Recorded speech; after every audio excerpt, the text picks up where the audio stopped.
أن يسجل هذه واردة في أي لحظة، في أي لحظة، نعم في أي لحظة. التسجيل الآن، هي الآن، هي الآن، جول مات وجدية كبيرة يا بينيتز. يتعامل تشيلسي مع المباراة صح. تشيلسي يتقدم وتشيلسي يهدد وتشيلسي يسجل، وبالتالي الفنان الاسباني الرسام الاسباني اخوان ماتا ياتي الان. تبادلوها تناقلوها، وصلت على القدم المفضلة إلى ماتا وماتا بالتالي كان في الموعد. لكن التمريرة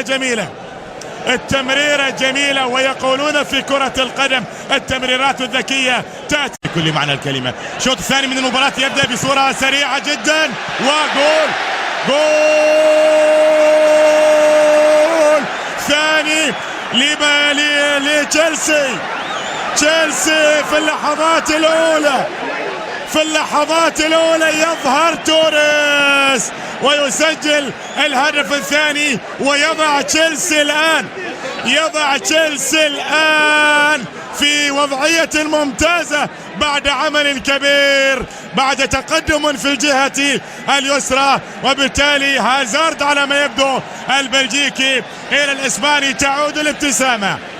تعود الابتسامة على محيا الإسباني. العمل كان كبيرا، والكابتن الكبير والقدير سي عبد المجيد الشتالي كان يتحدث وين هازارد. ظهر هازارد، وكانت تمريرة بالتالي إلى قال الجميل التسديدة اللي اصطدت بالمناسبة في المدافع، لأنها غيرت اتجاهها وبالتالي تحولت إلى الشباك، وصارت الأمور عند 2-0 لنادي تشيلسي. مرة أخرى قابلة الأمور للزيادة،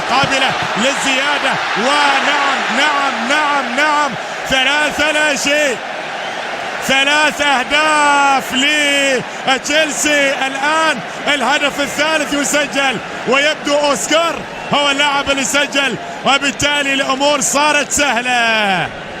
الأمور يا تشيلسي صارت سهلة، والتقدم الآن بثلاثية نظيفة أنهت الأمور. ماتا مرة أخرى، ماتا مرة ثانية، ماتا موت المكسيكيين. شوف الشوط الثاني العمل الكبير الموجود، وكرة توريس بعد توريس اللي ارسلها، والمدافع اللي سجلها. لكن ماتا هو اللاعب اللي موت المكسيكيين. من كورنفيانس هنا محاولة كرة قائمة بهذه الصورة، خطيرة في المكان الخطير في اللحظات الأخيرة. مسألة هدف أول، نعم هدف أول يسجل، هدف شرفي في هذه المباراة يسجل لدي نيجريز اللاعب الدولي المكسيكي.